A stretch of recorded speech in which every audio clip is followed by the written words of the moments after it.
इस कहानी की शुरुआत में हमें निकोलस नाम का एक आदमी दिखाया जाता है जो अपने बहन की बार में जाता है। आज निकोलस की मैरिज एनिवर्सरी है। शादी को 5 साल हो चुके हैं, पर वो अपनी शादी से खुश नहीं है। इसीलिए वो अपनी बहन को बताता है कि हो सकता है मैं जल्दी डिवोर्स ले लूं। और मेरी वाइफ की एक आदत बड़ी अजीब है। हर एनिवर्सरी के दिन वो मेरे साथ एक गेम खेलती है जिसमें गिफ्ट्स को वो छुपा देती है और कुछ इशारों के जरिए मुझे उन गिफ्ट्स को ढूंढना होता है। पर अब इनकी शादीशुदा जिंदगी में बहुत सारी चीजें ऐसी हैं जो खत्म हो चुकी है। इसके बाद जब निकोलस घर आता है तो देखता है कि उसकी वाइफ घर पर नहीं है। सामने टेबल टूटा पड़ा है, कांच बिखरा हुआ है। उसे अजीब लगता है, इसीलिए वो फौरन डिटेक्टिव को बुला लेता है। जब वो पूरे घर की तलाशी लेती है तो उसे निकोलस पर ही शक होता है कि इसकी वाइफ के गायब होने में कहीं ना कहीं इसी का हाथ है, क्योंकि घर में कुछ ऐसे सबूत मिलते हैं जिनसे साफ पता चल जाता है कि निकोलस की अपनी वाइफ से नहीं बनती थी। दरअसल निकोलस एक स्कूल में राइटिंग टीचर है, जबकि उसकी वाइफ जिसका नाम एमी है खुद एक राइटर थी जो काफी मशहूर थी। और अब क्योंकि डिटेक्टिव को निकोलस पर शक है, इसीलिए वो उसे पुलिस स्टेशन ले जाती है, जहाँ वो उससे बहुत सारे सवाल करती है, पर वो किसी भी सवाल का ठीक से जवाब नहीं देता। मगर क्योंकि उसके खिलाफ कोई पुख्ता सबूत नहीं था, इसीलिए डिटेक्टिव को उसे छोड़ना पड़ता है। पूरी ही दुनिया में ये खबर फैल जाती है कि निकोलस की वाइफ एमी अचानक से कहीं गायब हो गई है। और क्योंकि निकोलस भी इस केस में दिलचस्पी नहीं ले रहा, इसीलिए सबको उस पर और उसकी बहन पर शक होता है कि पैसों की लालच की वजह से उन्होंने एमी को कहीं गायब कर दिया। फिर जब निकोलस घर आता है तो वो अपनी पुरानी यादों में कहीं खो जाता है, जहाँ दिखाया जाता है कि उसकी वाइफ एमी मशहूर होने के साथ साथ काफी अमीर भी है। जब मुल्क में माली हालात खराब हुए तो इन दोनों की जॉब चली गई। इसके बाद निकोलस की मोम की तबीयत खराब हो जाती है, इसीलिए वो फैसला करता है कि मैं ये शहर छोड़कर अपनी मोम के पास चला जाऊंगा। अब हालांकि उसने इस बारे में एमी से कोई मशवरा नहीं लिया था, उसकी मर्जी नहीं पूछी थी, पर फिर भी वो उसके साथ चली जाती है। पर कुछ दिन के बाद उसकी मोम की मौत हो जाती है, मगर अभी भी वो इधर ही रहता है,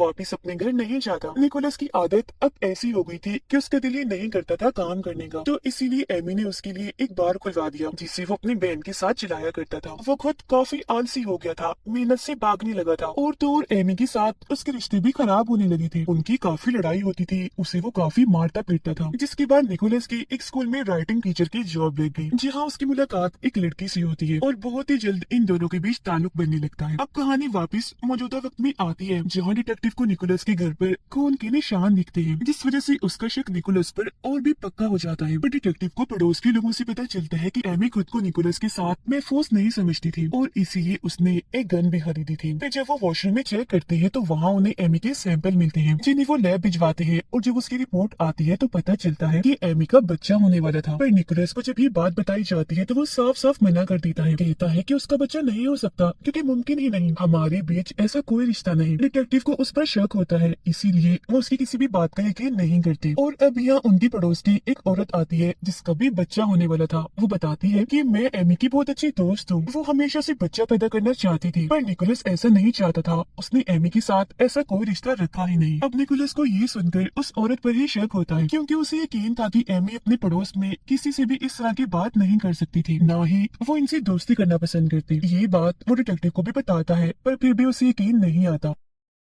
और छानबीन करने पर अब डिटेक्टिव को यहाँ एमी की डायरी मिलती है, जिस पर उसने लिखा हुआ था कि मेरी जान को निकोलस से खतरा है। ये देख उसका साथी कहता है कि एक और बात मिल गई उसके खिलाफ, अब हमें निकोलस को गिरफ्तार कर लेना चाहिए। पर वो ऐसा नहीं कर सकती थी, क्योंकि अभी भी इनके पास ठोस सबूत नहीं है कि निकोलस ने ही अपनी वाइफ को मारा है या गायब किया। इसके बाद हम एक लड़की को देखते हैं जो गाड़ी चला रही थी, जो और कोई नहीं बल्कि एमी थी, जिसने अब पूरी तरह अपना हुलिया बदल लिया है। एमी उस दिन के बारे में सोचने लगती है जब वो निकोलस से मिलने बार में गई थी, जहाँ उसने निकोलस को बार के बाहर अपने उसी स्टूडेंट के साथ देखा, जो दोनों काफी करीब खड़े थे, क्योंकि उन्होंने अपना रिश्ता बना लिया था। ये देखकर एमी काफी टूट गई, उसे बहुत दुख हुआ, क्योंकि उसने निकोलस का हमेशा साथ दिया। हालांकि वो अमीर घर से थी, पर फिर भी उसने निकोलस से शादी कर ली। जब उसके पास पैसे और काम नहीं थे तो एमी ने उसके लिए बार खोला, और अब जब वो उसे धोखा दे रहा है तो इस बात को वो बर्दाश्त नहीं कर पाती, इसीलिए वो निकोलस से बदला लेने का फैसला करती है। वो उसके क्रेडिट कार्ड से फजूल खर्चा करती है, ताकि सबको लगे कि निकोलस अयाश है, वो ही फजूल खर्चे करता है। इसके अलावा वो निकोलस से इंश्योरेंस के कागजात पर साइन करवा कर अपने इंश्योरेंस के पैसे बढ़वा देती है, ताकि सबको ये लगे कि इंश्योरेंस के पैसों के लालच में निकोलस ने अपनी वाइफ को मार दिया। साथ ही उसने अपनी उस पड़ोसी से भी दोस्ती कर ली जिसका बच्चा होने वाला था, जो कह रही थी कि मैं एमी की दोस्त हूँ। एमी ने उसे बताया कि मेरा और मेरे हस्बैंड निकोलस का रिश्ता खास अच्छा नहीं है, हमारे बीच हर वक्त लड़ाई झगड़े होते रहते हैं। ऐसा उसने इसलिए किया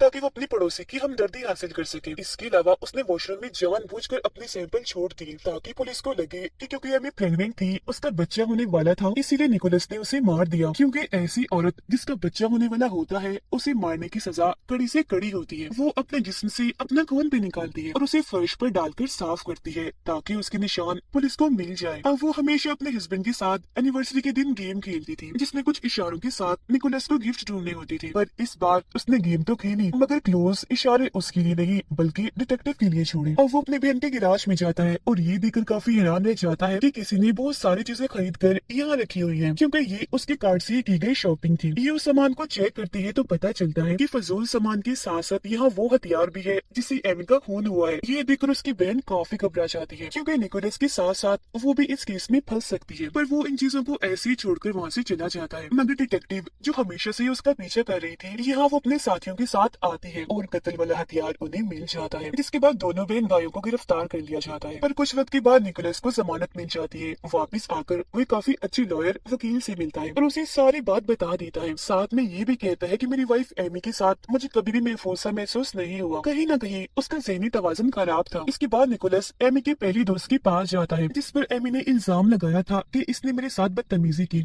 और जबरदस्ती के इल्जाम पर उसे गिरफ्तार भी करवाया था। उससे बात करने के बाद निकोलस को पता चल जाता है कि एमी मुझसे बदला ले रही है। उसने अपने दोस्त के साथ भी बिल्कुल ऐसा ही किया था और अब वो एमी की दूसरी दोस्त से मिलने जाता है जो बहुत ही अमीर होता है। ये अमीर दोस्त निकोलस से बात करने से मना कर देता है क्योंकि आज भी वो एमी से प्यार करता है। एमी को हम देखते हैं जो छोटे सी टाउन में रहती है। वो अपने पड़ोसियों के साथ जब बाहर थी तो तभी उसके पैसे गिर जाते हैं। जो उसके पड़ोसी देख लेते हैं कि इसके पास इतने सारे पैसे हैं और फिर जैसे ही रात होती है वो उसके घर आकर उसके सारे पैसे लूट कर चले जाते हैं। अब उसके पास कोई पैसा नहीं था। इस बात से दुखी होकर वो रोने लगती है। इन हालात को देखते हुए वो अपने उसी अमीर दोस्त को कॉल करती है जो उसे आज भी प्यार करता है। वो उसे मिलने के लिए बुलाती है और जब वो आता है तो वो उसे बताती है कि निकोलस हमेशा मुझे मारता था, मुझ पर जुल्म किया करता था, मेरी जान को उसे खतरा था, इसीलिए मैंने वो घर छोड़ दिया और अब मैं वहाँ वापस नहीं जाना चाहती। जिसके बाद उसका दोस्त उसे अपने घर में ले आता है और कहता है कि तुम कुछ टाइम यहाँ रह सकती हो, यहाँ पर कभी भी कोई नहीं आता।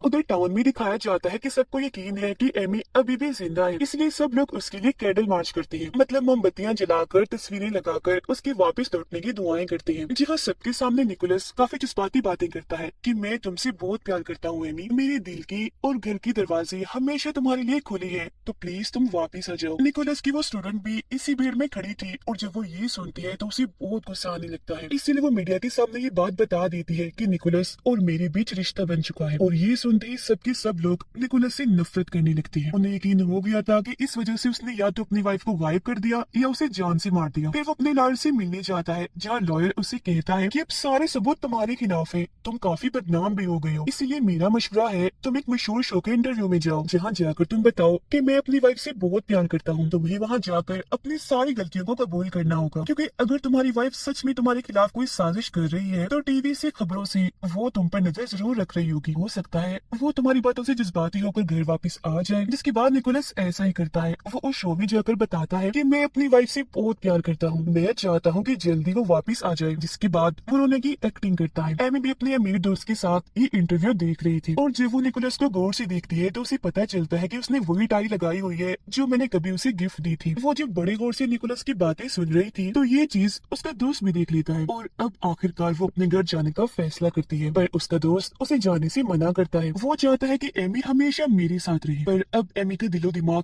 कहीं ना कहीं बदलना शुरू हो गया है, इसलिए अब उसे अपने इस दोस्त पर गुस्सा आने लगता है क्योंकि वो उसे जाने नहीं दे रहा, रोक रहा है। जब उसका दोस्त वहाँ से चला जाता है तो वो अपने जिस्म पर चोट के निशान बनाने लगती है। फिर रात को जब उसका दोस्त काम से वापस आता है तो वो उसे बहाने से कमरे में ले आती है और वहाँ जाकर बड़ी बेरहमी से उसे मार डालती है, इतनी बेरहमी से कि उसके खुद के कपड़े और जिस्म भी खून से भर जाते हैं। जिसके बाद वो वहाँ से निकलकर गाड़ी लेकर वापस अपने घर आ जाती है जहाँ पूरा का पूरा मीडिया पहले से ही मौजूद था, जो एमी को देख लेते हैं कि वो जिंदा है और खून में लथपथ है। एमी को फिर निकोलस भी अपने सामने दिख जाता है और वो सीधा जाकर उसके गले से लग जाती है। पर निकोलस को यकीन था कि वो कितनी बड़ी धोखेबाज है, तो जरूर ये भी उसका कोई नया प्लान है। जिसके बाद उसे हॉस्पिटल ले जाया जाता है जहाँ वो सब डिटेक्टिव्स को बताती है कि बचपन में जब मैं स्कूल में पढ़ती थी तो मैं और मेरा वो अमीर दोस्त एक दूसरे की काफी अच्छी दोस्त थे। हमेशा ही वो मुझे खत लिखा करता था और फिर एक दफा एनिवर्सरी वाले दिन वो मेरे घर ही आ गया। मैं अपनी जान बचाने के लिए भागी पर डंडे से उसने मुझ पर हमला कर दिया, जिससे मैं बेहोश हो गई और इस चीज का फायदा उठाकर वो मुझे अपने जेल वाले घर में ले गया, जहाँ उसने वो सब कर दिया जो उसका दिल किया। और अगर आपको सबूत चाहिए तो आप उसके घर जाकर सीसीटीवी कैमरास को चेक कर लें। दरअसल वो कैमरास के सामने जानबूझकर ये एक्टिंग करती थी कि मेरी दोस्त ने जबरदस्ती मुझे यहाँ रखा हुआ है और वो मुझ पर जुल्म भी करता है। पर यहाँ वो डिटेक्टिव जो इस केस को शुरू से देख रही थी, उसे कहीं ना कहीं एमी पर शक होना शुरू हो जाता है और निकोलस की उन बातों पर यकीन आने लगता है जो शुरू से वो कहता आ रहा था। वो डिटेक्टिव पर उससे सवाल करती है कि अगर तुम्हारी दोस्त ने तुम्हें अगवा किया तो कत्ल वाला वो हथियार जिस पर तुम्हारा खून लगा हुआ था वो उस गैराज में क्यों और कैसे आया। वो इस बात का जवाब नहीं देती, उल्टा गुस्से में उससे कहती है कि शुक्र करो मैं वापस आ गई, अगर मैं वापस आती ना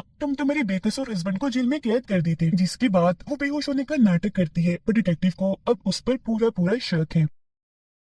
इसके बाद निकोलस उसे अपने घर ले आता है और कहता है कि बस कर दो, अब ये ड्रामा नाटक बंद करो, मुझे पता है कि तुम बिल्कुल ठीक हो और अपने अमीर दोस्त का कत्ल तुमने ही किया है। और वो इतनी चालाक थी कि पहले तो वो ये चेक करती है कि निकोलस के पास कोई रिकॉर्डर तो नहीं, ये मेरी बातें रिकॉर्ड तो नहीं कर रहा, जिसके बाद वो सारा सच बता देती है। पर इसका क्या फायदा था, क्योंकि निकोलस की बातों का किसने यकीन करना था, क्योंकि अब तो सब एमी के साथ थे। आगे वो बताती है कि जब मैंने तुम्हारा इंटरव्यू देखा तो मुझे यकीन हो गया कि तुम्हें मेरे लिए सबसे बेहतर हो और इसी वजह से मैं वापस आई हूँ। अब निकोलस अपने लॉयर और डिटेक्टिव से मिलकर ये सारी बातें उन्हें भी बता देता है, जिस पर डिटेक्टिव कहती है मेरे पास उसके खिलाफ कोई सबूत नहीं है, उसने अपना बचाव करने के लिए अपने दोस्त को मारा है, इसीलिए अगर ये बात सबके सामने लाई भी जाए तब भी उसे गिरफ्तार नहीं किया जाएगा। फिर रात को निकोलस जब अपने घर था तो एमी उसे अपने साथ ले जाती है और निकोलस को देखने से लग रहा था कि वो अब एमी से डरने लगा है। फिर अगली सुबह एक रिपोर्टर इनका इंटरव्यू लेने के लिए आने वाली थी, तो उसके आने से पहले एमी निकोलस को समझा देती है कि तुम्हें वो सारी बातें मान लेनी होंगी जो मैंने प्लान की थी, यानी कि क्रेडिट कार्ड से शॉपिंग तुमने की थी, तुमने मुझ पर हाथ भी उठाया था क्योंकि पहले हमारा रिश्ता ठीक नहीं था, पर अब सब ठीक हो गया है। पर वो ऐसा करने से साफ साफ मना कर देता है कि मैं तुम्हारे साथ रहना ही नहीं चाहता, तुमसे डिवोर्स चाहता हूँ, जिस पर एमी उससे कहती है कि मैं तुम्हारे बच्चे की माँ बनने वाली हूँ तो तुम मुझे नहीं छोड़ सकते। ये सुनकर निकोलस एकदम काफी हैरान रह जाता है, इसीलिए गुस्से में उसे कहता है कि ऐसा मुमकिन नहीं, हमारा वैसा कोई ताल्लुक नहीं था, जिस पर एमी कहती है कि मैंने उसके लिए भी प्लान कर लिया था, तुम्हें याद नहीं, पर मैंने वो रिश्ता बना लिया था तुम्हारे साथ, इसलिए अब मैं तुम्हारे बच्चे की माँ हूँ। ये सुनने के बाद निकोलस अपने कंट्रोल से बाहर हो जाता है, उसके पैरों से जमीन निकल जाती है, इसीलिए वो फिर से उसे मारने लगता है, कहता है मैं तुम्हारे साथ कभी नहीं रहूंगा, तुम ऐसी इतनी गिरी हुई हरकत कैसे कर सकती हो। जिस पर वो कहती है कि तुम्हें मेरे साथ रहना ही होगा क्योंकि पूरी दुनिया तुम्हारे खिलाफ है और कल को जब तुम्हारा बच्चा पैदा हो जाएगा तो उसके दिल में भी मैं तुम्हारे लिए नफरत डालूंगी। तो अब यहाँ पर निकोलस पूरी तरह से फंस जाता है क्योंकि उसे पता है कि वो बच्चा मेरी जिम्मेदारी है। तो अब आखिरकार मजबूरी में ही सही पर वो एमी के साथ रहने का फैसला करता है, जिसके बाद इनका इंटरव्यू होता है और ये दोनों ऐलान करते हैं कि बहुत जल्द हमारा बच्चा होने वाला है। दरअसल अब निकोलस ने हालात के साथ समझौता कर लिया था। तो कहानी में दिखाया गया है कि अगर कपल में से कोई भी धोखा दे तो उनकी जिंदगी कितने बुरे मोड़ पर आ जाती है और ये न जाने किन किन हालात का सामना करना पड़ता है, जैसे कि निकोलस को हुआ क्योंकि वो अपनी वाइफ को धोखा दे रहा था जबकि वो तो उसके साथ इतनी अच्छी थी। और कपल में से दूसरे इंसान को भी चाहिए कि चीजों को अपने सर पर इतना हावी ना करे कि वो चीज आपको गलत रास्ते पर ले जाए, जैसे कि एमी ने किया। उसे चाहिए था कि वो अपने हस्बैंड से आराम से प्यार से बात करती, तो तब शायद उसे ये सब ना देखना पड़ता। उसने अपनी चालाकियों की वजह से कितने ही लोगों को धोखा दिया। इसीलिए हमें ये सबक मिलता है कि हमेशा अपने पार्टनर अपने साथी के साथ वफादार रहे और सिर्फ उसी की बनकर रहे। इसी के साथ ही ये कहानी इधर ही खत्म हो जाती है।